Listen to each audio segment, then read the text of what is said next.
So, Brandon, why has the construction industry, in some ways failed in making houses more affordable Mm, and making the process even more streamlined? Sure.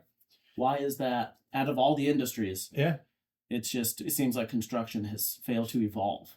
Well, it's evolved, but it's going up, right? I guess that's the idea, right? I don't know the exact answer, but of course, we're in a situation where products, the items that we use to construct anything, homes, PVC pipe, any item within the construction realm, just is going up in price consistently. And do I think it's because there's a lack of it? No, but do I think that there is a sense of lack of that? Right? We don't have enough people in the world to want to do kind of that work, and by not wanting to do that work, then we can raise the pricing based off of time frames, right? So if I had 100 guys that do 100 guys jobs, and then after COVID, not only have 50 guys, when I make 100 guys work, I got to double that, right? Right. Yeah. So if everybody was $1, we'd make $100. Well, if I have 50 guys and everybody's $1, we only make 50. So I had to double that to just stay standard in our operation. And that's just kind of how it is. It's in my opinion, COVID really changed this game. We couldn't get product. In fact, when product would come in, we would buy all of it. Really? Yeah, like somebody's like, if something's in stock, you would just wipe it out. Done. Big lifts of pipe, big lifts of anything, pumps, buy 50 pumps, whatever that is, I buy it all, and then I have it in my yard. The thing that we are having trouble with is there is a lot of concrete or precast based items that we use, and that was somewhat available, but that's based off of you being able to pick that item and place it where it needs to go, and which is great if you can do that. A lot of the time, I would say at least 50% of the time, that's just not the case. So we'd have to get products that are based off of polyurethane, and that product we could bring in ourselves with an excavator or whatever and place it. That stuff, so hard to get a hold of. So instead of buying one item, that if we needed one, we'd buy 10, 15, 20, to the point where I would say I'll buy as much as I can until you cut me off, because they wanted to be able to supply to multiple people, which I never understood that. I'm like, dude, I'll buy it all. And they're like, yeah, well, we want to spread the wealth. And I understand that in the sense from a business perspective from them, but I'm like, I'm going to give you the money right now. Yeah. And it's good. This check was going to clear. Yeah. You know it. Yeah. And they know me. It's not like we're just random people, but they would break it up, into different things. So we had to do that. A lot of that stuff is like the shipment stuff, like the LA barge or ships that were off the coast forever and ever. Yep. A lot of the product lines that we had were on that, as far as tank scenarios, like septic tank, pump chambers, things of that nature. So you gotta put all that together, and then you get a person that is construction based. You may or may not have gone to school for your trade or had an apprenticeship and different things of that nature. And you got people that are like, hey, I'm either at an age where I want to retire because I can't do this game. It's too crazy. It did get to that point where it's just, you got to like literally fight for product. And then you have younger people. They're nice. They're wonderful. I love every second of them, but they don't necessarily know everything. And you put all that together, and that becomes exactly what it is, horribleness. And so you charge a little bit more for what you got going on. Yeah. And it just keeps on stepping up and stepping up. And then the people that can't do it keep on falling off, which means the supply and demand changes. Yep. And the 50 guys that could do it turns to 40 guys and 30 and 20 and then 10. So those 10 guys are taking care of 50 people's work, and the highest bidder gets the job. And an hour is an hour. That's right. Yeah.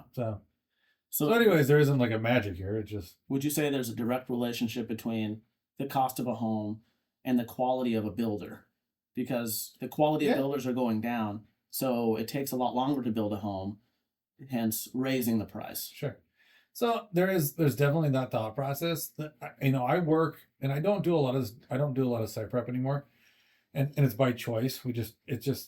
There's too many guys that do it, and we call it the first loser, who could be the guy that's the lowest guy. Just like I can find a guy lower than me and then a guy lower than him. Yeah. To the point where it's just stupid, right? And it's not about quality anymore.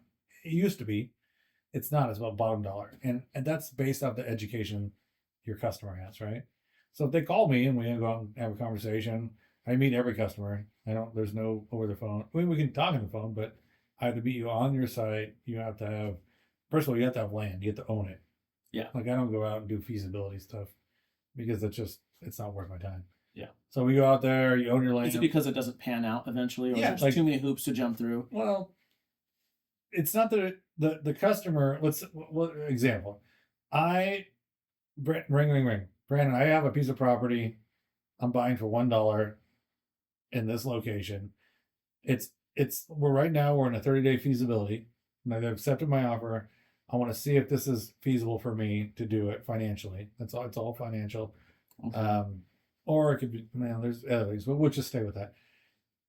They call me, they want me to go out and they want me to do all this work for free, $0, to tell them if it is reasonable, and reasonable is going to be based off of their thought process financially to do this work.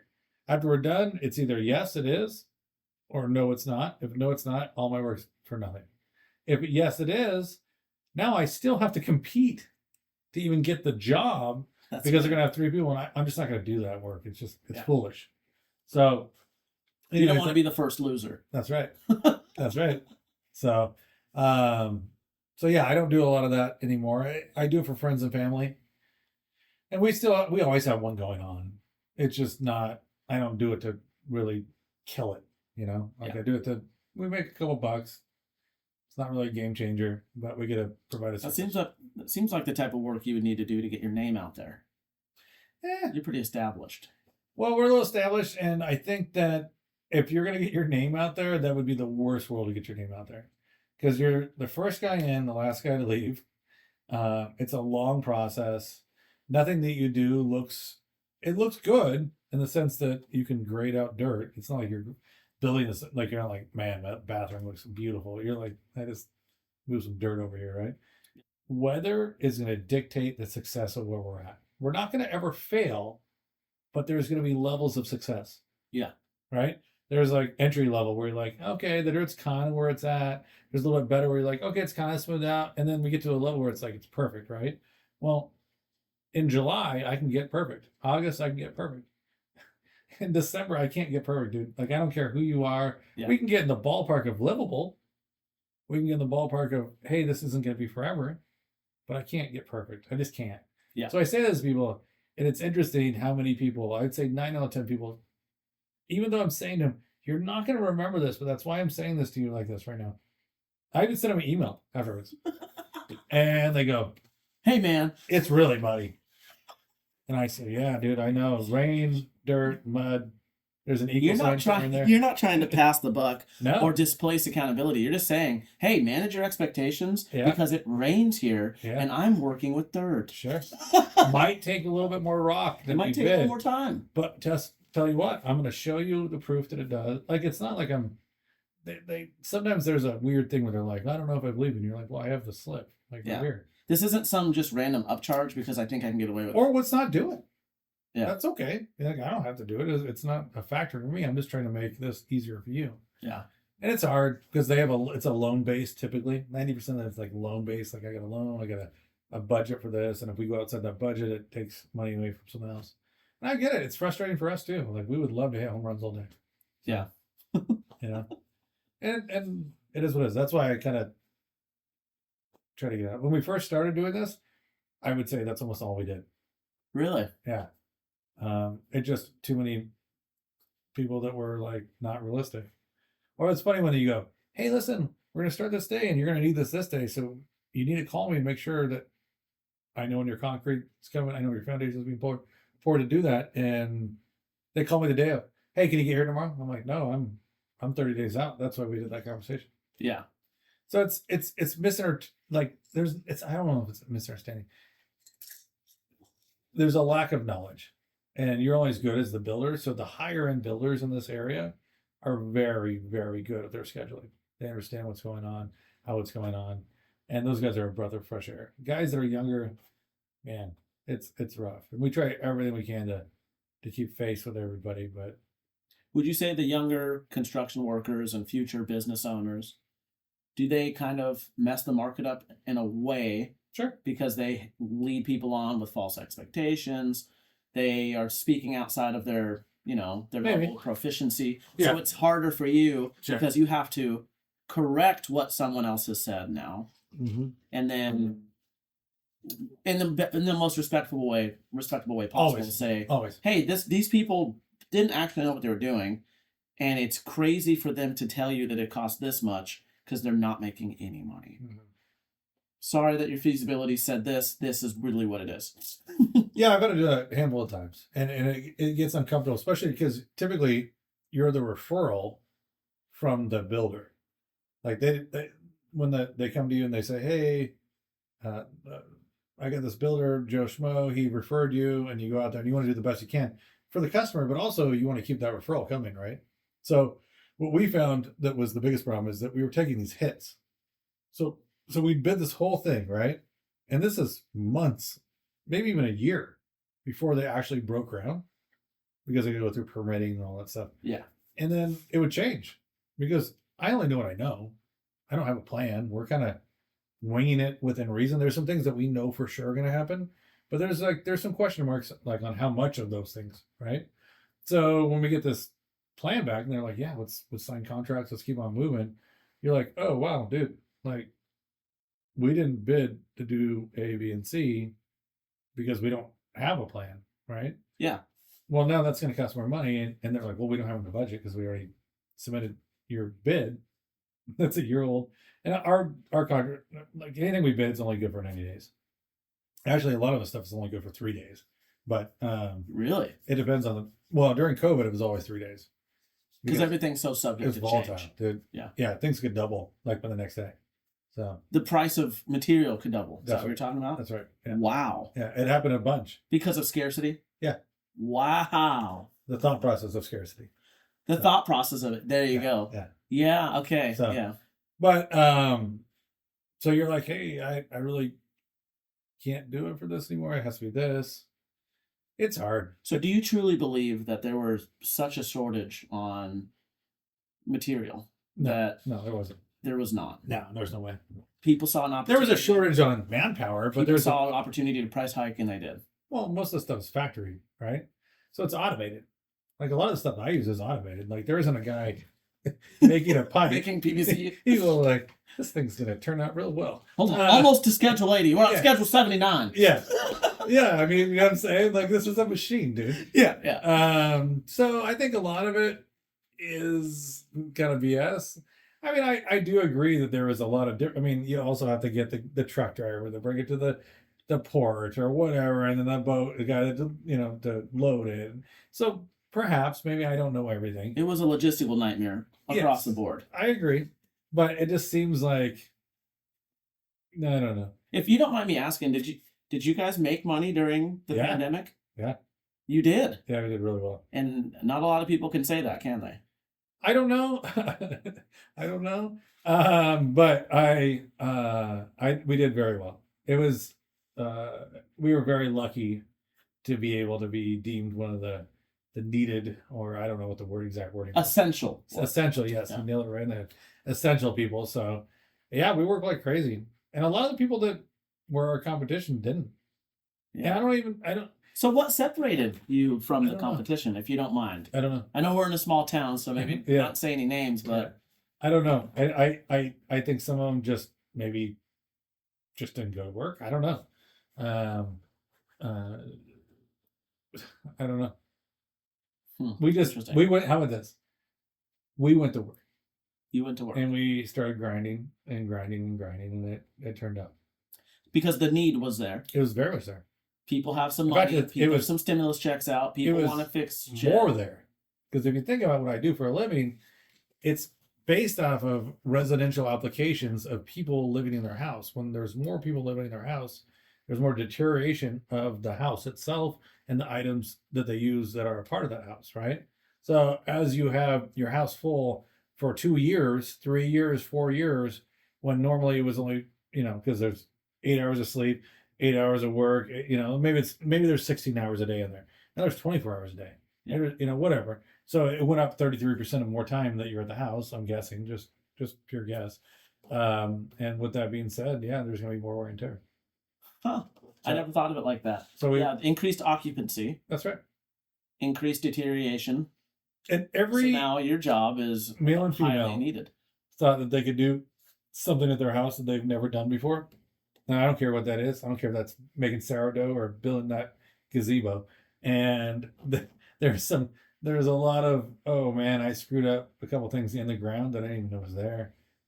So all in all, the housing market fluctuates just like everything else. Yeah. And the building market fluctuates just like everything else. Sure. So things are expensive for you, so they're going to be expensive across the board. Yeah. They've pricing's gone up, I would say 100%.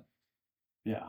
Pretty insane. Since 2020. Does it surprise you even to this day? Are you like, how the hell are you justifiably asking for this much?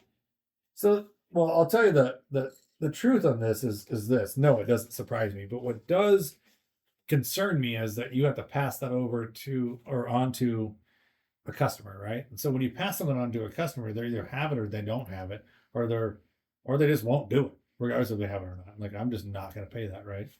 Is Washington State really, really good at helping people get into homes?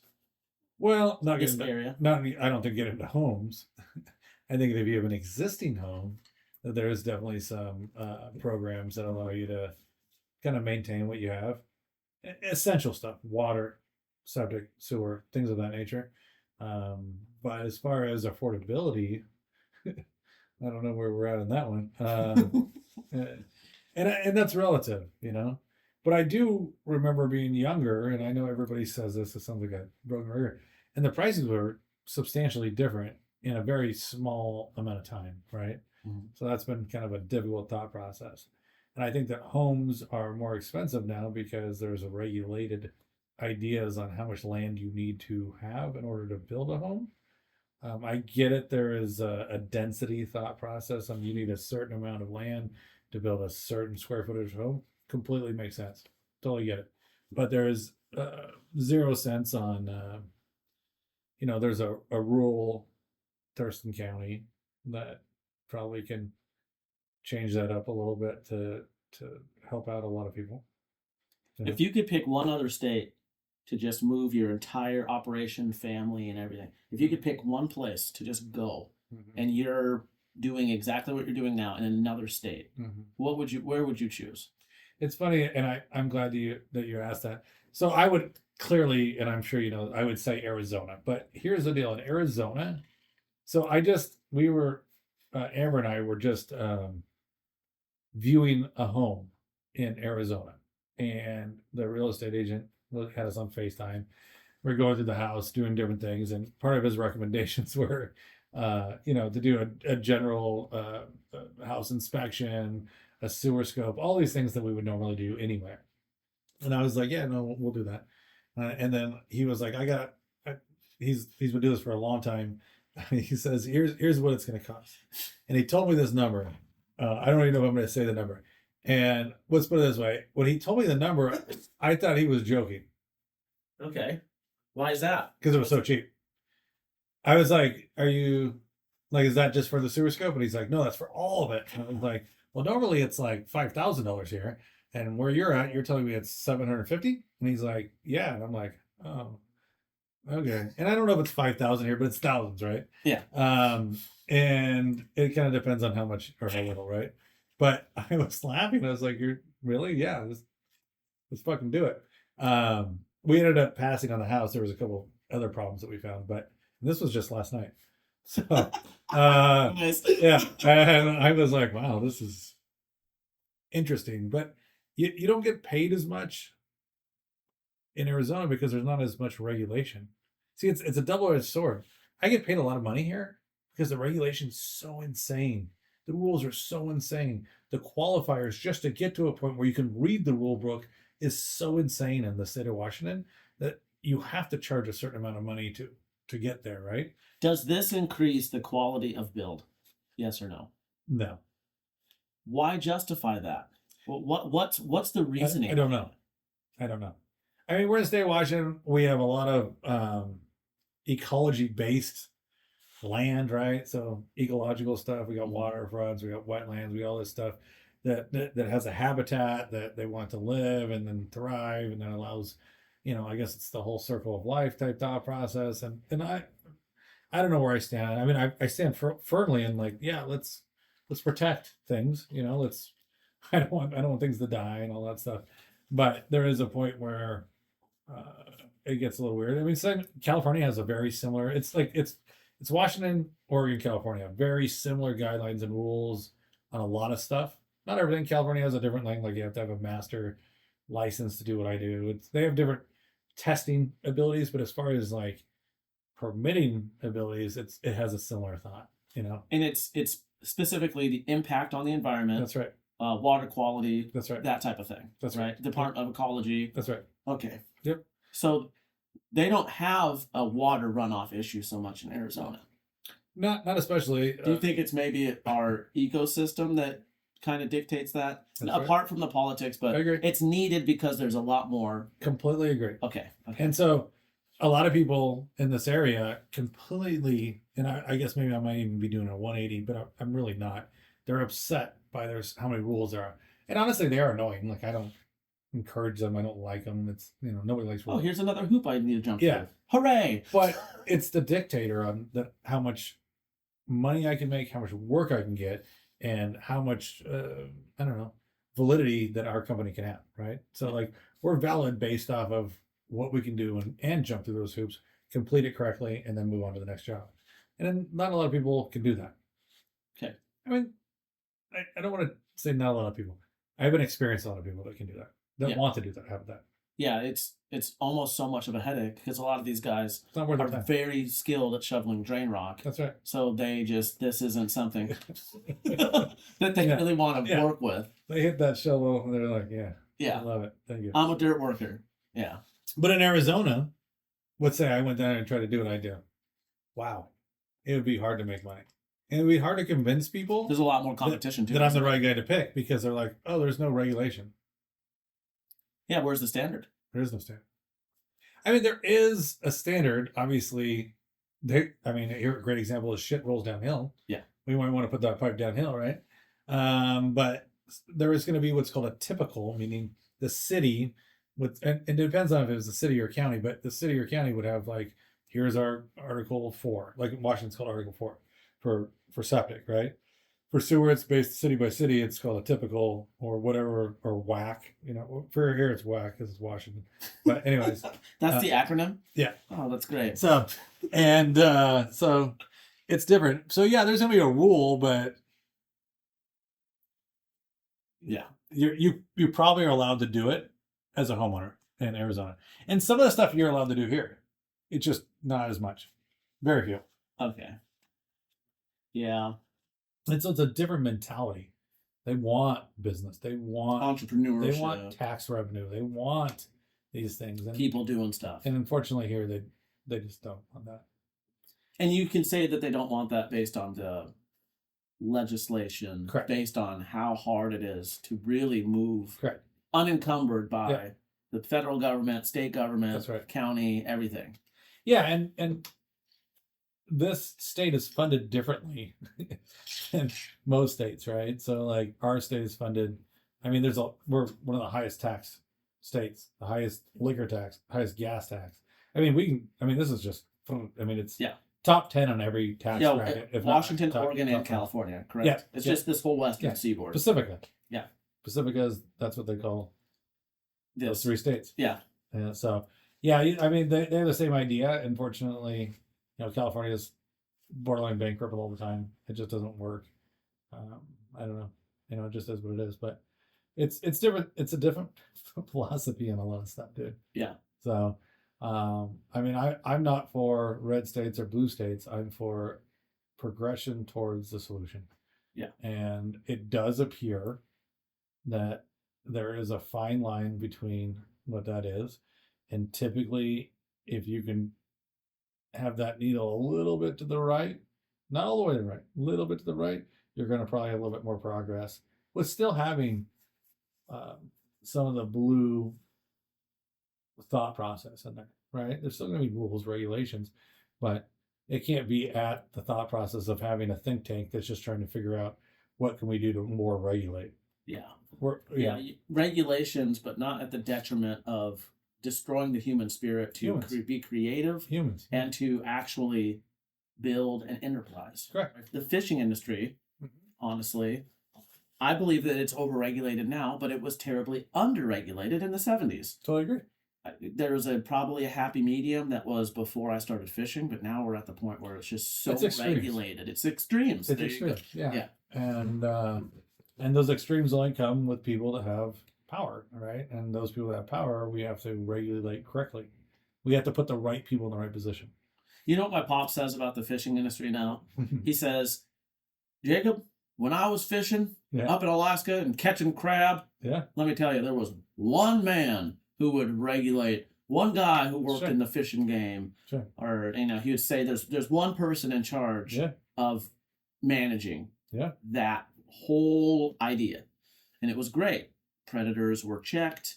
There was a good balance, right? And a lot of it was just letting nature take its course, because we don't need to tell nature what to do or how to do it or where to breed or how to do this. We don't need to introduce species, like all these different things. We don't need to farm this or do this. Just let it happen. Here's what you can go grab without negatively affecting the natural ecosystem. And he said there was one guy, and now there's like over 1,000 of them now. Well, that goes back to integrity. I mean, you could say integrity or morality. I mean, like, we could do whatever crazy word you want that allows that person to understand right from wrong. How about that? Yeah. And so there's just kind of that weird deal. I get it. Everybody wants to make a buck. Everybody wants to get to be the best they can be. But it's just respecting the people, the land, the idea. What are we doing? Yeah. Let's allow this to be a long game instead of sustainability. Yeah. And not just for us here, but for generations. And it's easy. It's not hard. But throwing more bodies at it and saying that they're scientists and they have to take this data and this and this and this. I mean, there's so much that we don't know about what's under us in the dirt. And it's even more cloudy about what's under us in the water. Sure. So it's we don't know anything. It's just an interesting thing to go take samples for a few years and say, this is what's happening all the time. No, that's not. This is what you calculated based on your findings from August 2015 to August 2020. Totally. And I'm so sorry that you think that that's what's always happening. But there's an old fisherman drinking at a bar in Kodiak that knows more about what's happening on the bottom of the ocean here than you. Yeah. Because he's been fishing these grounds for 50 fucking years. Sure. So why don't you talk to him? Well, and honestly, your degree in the word scientist is based off of the school and the curriculum that you put yourself into to be that scenario. And that's going to be based off of something that can be completely different if you went to this other school, right? Yeah. I understand. And that, I know I'm probably going to get a little shit from that, but science is science. I understand that. I'm not displacing the idea of science. But that's like definitive, right? Science is definitive. So like you said, if you did a 4-month study or a 4-year study or whatever, that is capturing something that is accurate through this idea. But you have to have a baseline in order to say, oh, let's compare it. And there's not a lot of baseline stuff anymore. No. It's not that there isn't a lot of baseline stuff. I shouldn't say that.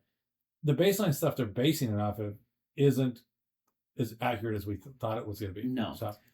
And when you were talking about integrity, I mean, there's so much conflict of interest. Yeah. Why would they prove, these scientists, people in Department of Ecology, people at Fish and Game or NOAA, why would these people prove that they don't know exactly what's happening? Sure.